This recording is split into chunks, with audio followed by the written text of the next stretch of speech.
Okay, we need some singing. Paul? Okay, so welcome to this presentation.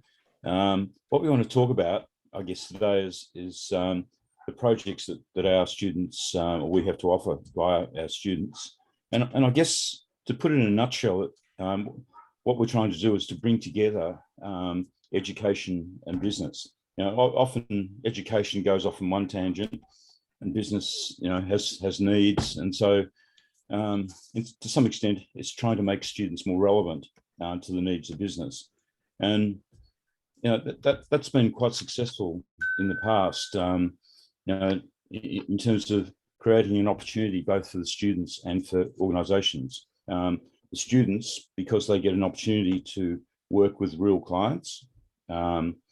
And experience, solving real business problems, and for businesses, it's an opportunity to actually harness the talent of some of the students. And I don't think we mentioned this in the last session, but our students are very creative.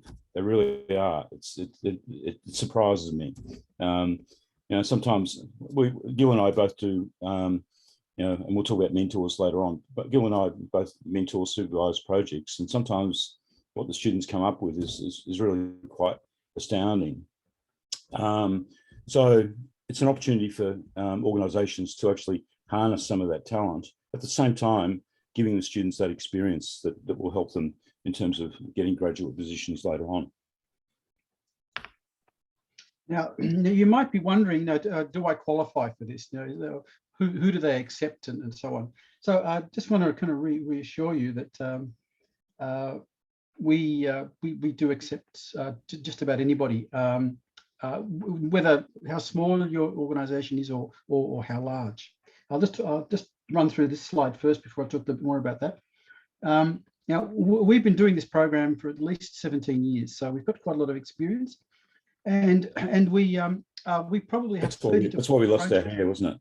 Oh, that's how you lost your hair. But we do it for 17 years. We run about 30 to 40 projects every semester.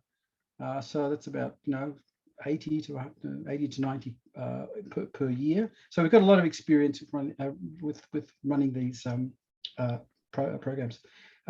We're very careful when we with our projects, because we interview every client. The interviews usually go for something 15 minutes at least, but usually say half an hour.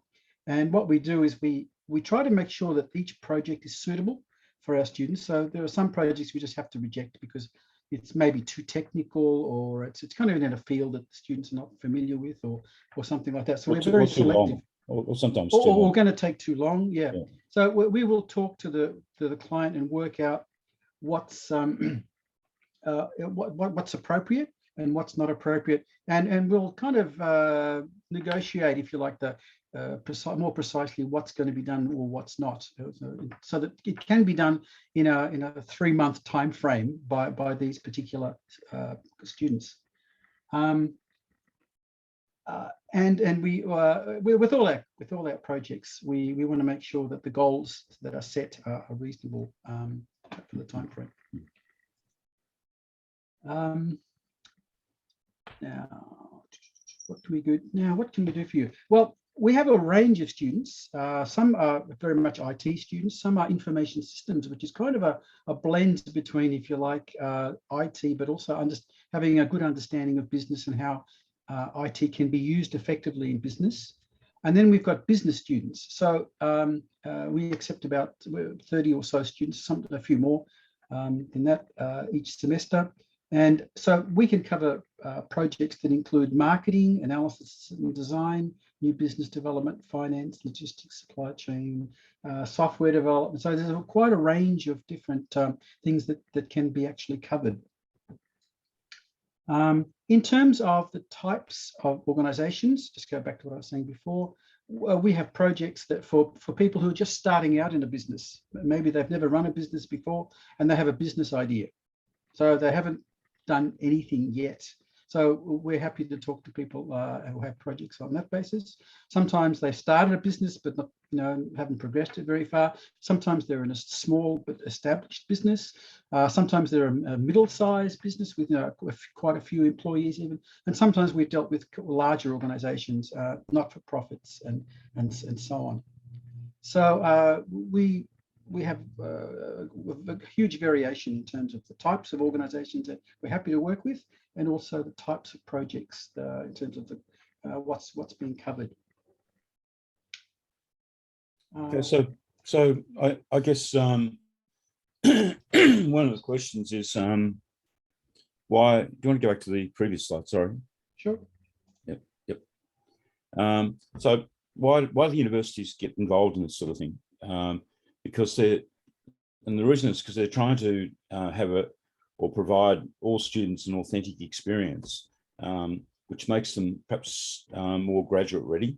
By an authentic experience, we mean not just an assignment or another assignment or a case study, but something that involves engaging with real clients, managing expectations, a lot of those skills that to me and to us are critical for success in the workplace. So it's not just delivering a solution; it's also the process that they go through that's of interest to the university and the people that convene the unit. From the students' perspective, they're looking for a real-world experience too, because what it does is it makes them more marketable when it comes to seeking graduate positions. So they've got a vested interest as well. And in terms of businesses, if you want to go to the next slide, it's an opportunity to get a project or for someone to work on a project which doesn't cost you anything, which is an important thing, but also to harness the talent, as I said before, of some of the students. Like I said, students are very, very creative. They often surprise me. I'll talk a little bit later about having mentors involved in each of the groups, but one of the things that we find is that sometimes the students get so engaged with the project that they're kind of going off on tangents, and that's where the mentor kind of brings them back in and to make sure it's a realistic solution. But it's an opportunity to get something done that perhaps either sitting in the bottom drawer and you don't have time to do it, or perhaps it can't be cost justified. And because it's not costing you anything other than if it's a website, perhaps things like themes. If it's a WordPress website, they have themes which might cost $30 or $50. Apart from that, there's no cost for the students' work. I guess we'll talk a bit more about expectations in terms of your time, and I guess that's part of it, that you will need to put a certain amount of time in with the students, not a lot, but to make sure that you get the outcome that you're looking for. Can I just maybe go back on a couple of these points?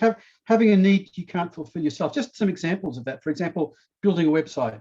You may not know how to build a website, so the students can actually do that for you. Or maybe you want to develop a marketing plan. Maybe you don't have much experience with marketing. They can help you to do that. Maybe you need to find a particular type of software, like a customer relationship management system or something like that. The students can help you with that. So they can kind of act like consultants. They'll have expertise that you don't have. So that's a typical one. Maybe you can do it, but I know of many companies or people working in business who say, look, we'd love to do this. We've been thinking about this for a long time. We're just so busy. We just don't have time. So this is an opportunity to follow up on something that maybe you've had in the back of your mind for a long time. But now, you haven't had an opportunity. Here's your chance to have someone else help you with working on something that you need. Or you might even be a startup. We get a lot of people who are about to start a business, and I know they get help from Suzette's area in terms of some of the advice that some of her colleagues and other people give.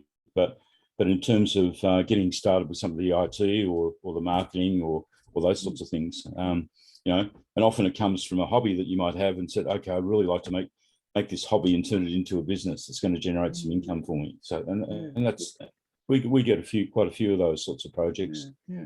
Yeah, and I think that what you just said is quite valuable. You know, people are going to getting mentored at Glen Ira. There's no reason why they can't also be working with a team of students. So, to put something into operation. So that's something to think about. Absolutely.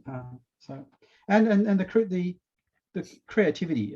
You know, it's easy to get stuck in a rut. You know, you've been working on. You're so busy just surviving from day to day. Students can come up with all sorts of new ideas that you might be able to use. I just thought it'd be nice to kind of just see some names of organisations. Omnovos is a Canadian company, which we've done a couple of projects with them. They're a kind of mid-sized organisation. Leichhardt was a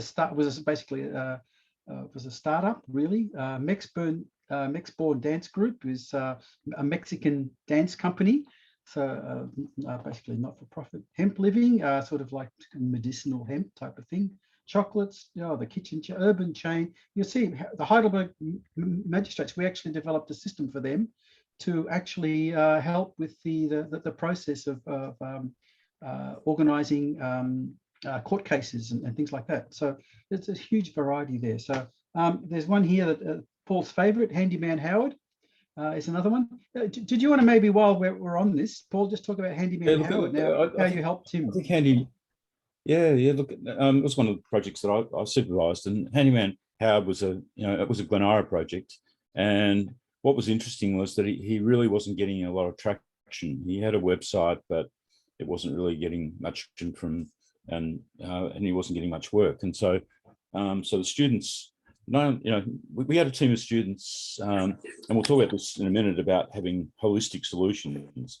We like to see these projects not simply about building a piece of software or building a website or whatever, but looking at a business problem from a number of perspectives. And in this case, we had a marketing student, we had an accounting student, we had 2 IT students. The IT students work with the marketing student in terms of producing a revised website which had a distinct branding, and one of the recommendations they made to him was to have a YouTube channel which had links to the website, which was sort of a how-to type thing. So it promoted him as being the expert. Interestingly, the accounting student was there primarily to create an Excel spreadsheet model for him, so he could get some idea of when he gets to the point where he's got to employ someone. I mean, there's so many hours in the week, and if the amount of work increased to such an extent, he'd have to employ someone, and then that showed him how much income he needs to generate to cover the cost of the extra employment and so on. So it was kind of a working model. Interestingly, with the social media that was also generated, he got so busy he had to start employing someone. So it was a very, very good success story in terms of achieving solid outcomes. And I'm not saying every project works as successful as that, but a lot of them are. But hopefully that gives you some sort of idea of a particular case study. I've already covered to a large extent the who can apply. I just want to emphasise maybe that we also help organisations such as not-for-profits and the small community groups, often whom are totally overworked, have little to no money, and so we'd like to help them because we can see that they do in many cases really valuable work, but are really hard pressed. So if we can provide a team of students to help them out, we're always thinking that's a great outcome, I think. We had a project once for a disability services organisation, and the students actually put together we had some HR students, and they put together a strategy for recruiting and managing volunteers, and we had an IT student who found software to manage that whole process. So all the stuff we do is quite diverse for different types of organisations. Works well. Paul, do you want to just talk about our model, how we operate? Yeah. Okay. So the way we operate is we don't sort of put teams together and say, okay, now let's allocate a project and draw them out of a hat. We're a lot more scientific about that. We put together teams of up to 5 students, so it might be 3 for a fairly straightforward, simple project. It might be 4 for a medium-sized project, and a larger project that's more complex. We might have 5 students, which are typically selected from, as I said before, different disciplines. We are very, very, I guess, strong in the process of looking at total solutions where we can, rather than sort of looking at an isolated aspect of a business problem. So, one thing, often people come to us and say, we want a website. Our first question is, why do you want a website? And so, typically to have an effective website, you have to have a strategy in how to actually leverage off that website, either through using social media or whatever, hence having marketing people working in conjunction with IT people. So multidiscipline teams is where we sort of head. Each team has a separate project. So there's only one team working on your project. And teams are supervised. And supervised, I'm going to put in quotes, because I'd probably rather say teams are mentored by an experienced industry person, because we don't see their role as, and this is how we brief them, to sort of say, okay, this is what you're going to do, step 1, step 2, step 3. Otherwise, the students don't get that level of experience. But the mentor's there to make sure that the project is continuing and motoring along properly. And more importantly, occasionally, and I've done this myself, where you see the students going off on a slight tangent, which if you extrapolate is going to create a problem. And so you give them a bit of a nudge by asking them questions. Have you thought about this? Have you checked that with the client? Have you, what did you talk about at the last meeting? Those sorts of things. And the mentors meet with their students once a week. So it's a compulsory session. So they closely monitor the project as it's progressing. The teams really work very closely with the client. Our expectation is that we'll have some communication with the clients at least once a week. Now that might be via a connection or a consultation, which will typically be online, or it might be simply an email saying, we're working on this and we'll have something to show you next week. We work on what we call, and I'll use the term loosely, an agile basis. And what that means is, instead of sort of saying, let's have a look at the project brief. Okay, we know what we're going to do. We'll see you in 12 weeks and here's your solution. In 98% of cases, the solution won't be what you're looking for. And so our instructions to the students is that they will meet and constantly review with you what they've done so far. So, typically the solution will evolve, whether it's a marketing plan, whether it's a website, whether it's sourcing some software for a particular purpose. It won't be a case of here's the end result, or a case of at strategic stages throughout the project. They will meet with you and walk you through their thinking, so that by the time we get to the end, it's a solution that has had input from you as well as the students.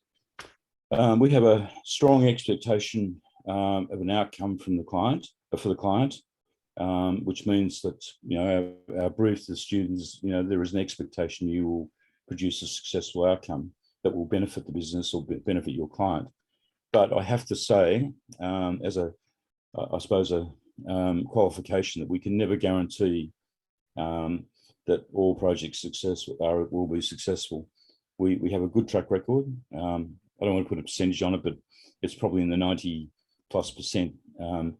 But sometimes things happen throughout the journey, whether it's with the group or alternately, it may be that the nature of the situation has changed. I mean, look at COVID. There we were motoring along 2 years ago, and all of a sudden this pandemic struck us, and we had to really rethink the way we operate. And of course, the projects that we took on for that particular year changed in their nature because of COVID, and became much more online focused. So these things happen, and our our favourite saying to the students is "Welcome to the real world." You know, it's not a nice little path that goes through with no hiccups. You know, you have to be able to adapt to those sorts of changing situations. We do have lectures, the students, but our lectures are not so much about building skill.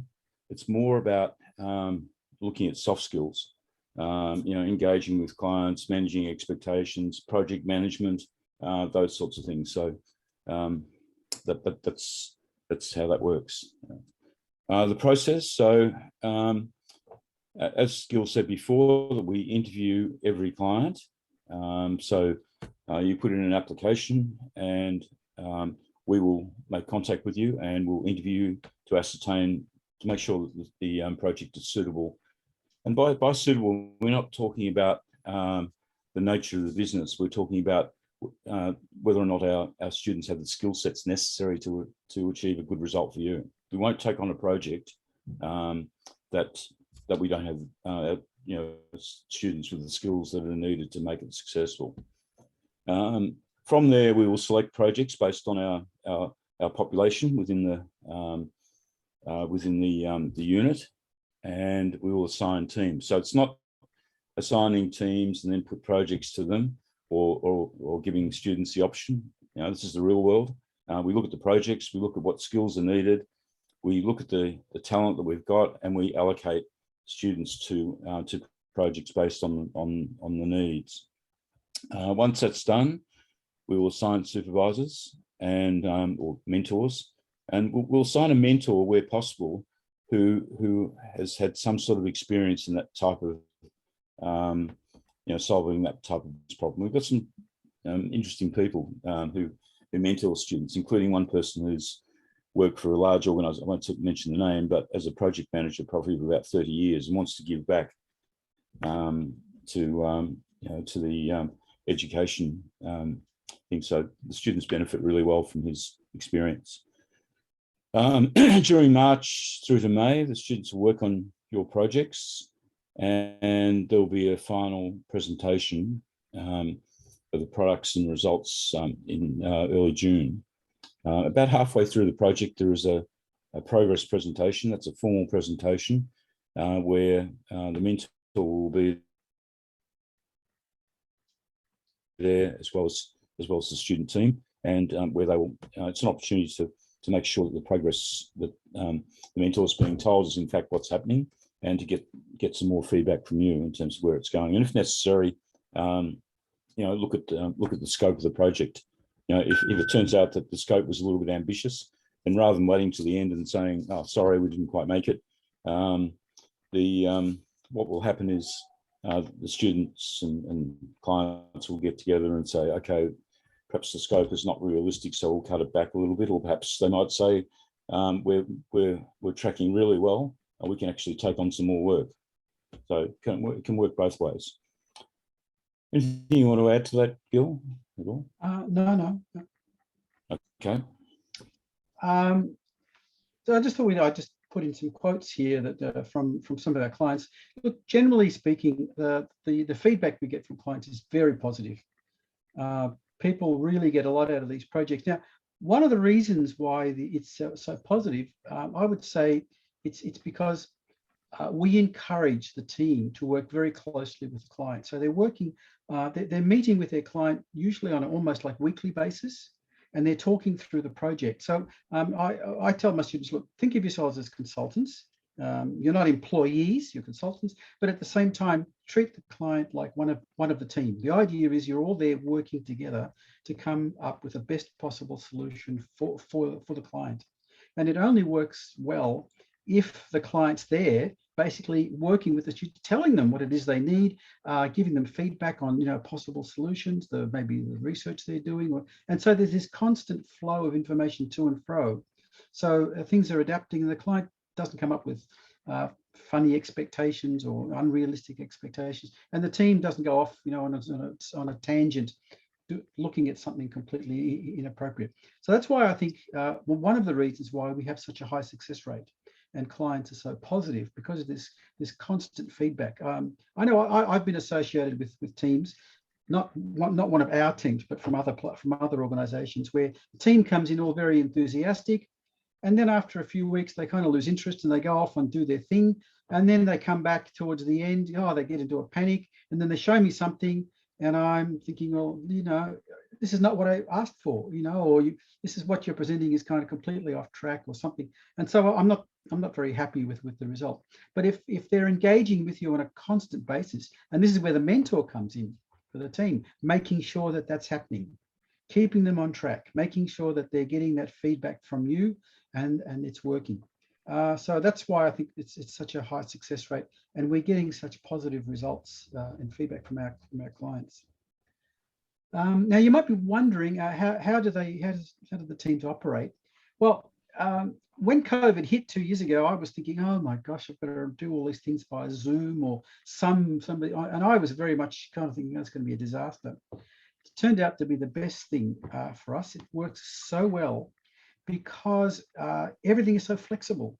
You don't have to go in somewhere for a meeting. Getting 4 or 5 students together is easy because they just have to switch on their laptops or whatever it happens to be. The client, once they get, if they're not used to using Zoom or something, they pretty quickly learn how to use it. And they suddenly realize, oh, I can have a meeting at any time of the day or night. And I don't have to leave my office or my home in order to have this meeting. And we have situations where we have clients in one country, students in different states or countries, with mentors also in different countries. So it's basically a global enterprise that's going on to solve a business problem.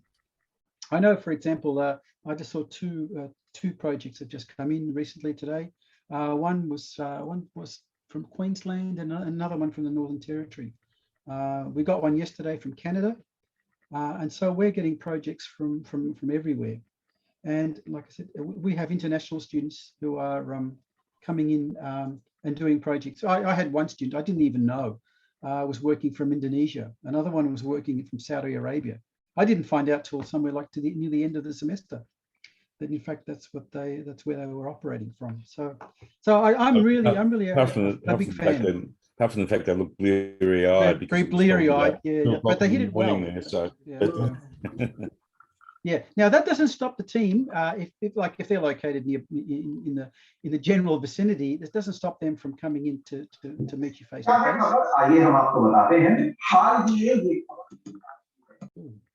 on. Okay. There is an opportunity there now, particularly if it's really relevant or useful for them to come and visit you. So if you've got you've got a factory, a site, or maybe there's something you want them to see. Look, this is how we operate. These are the people that you're dealing with. That can really help the students understand the context of the project that they're working with. So there's no problem with that. So that's fine too. But the flexibility of online calls with being able to do things face to face as well, I think is the best of both worlds. And you can organise meetings when it suits you. So just negotiate with the team as to when you want to meet with them. So it's very flexible from that perspective.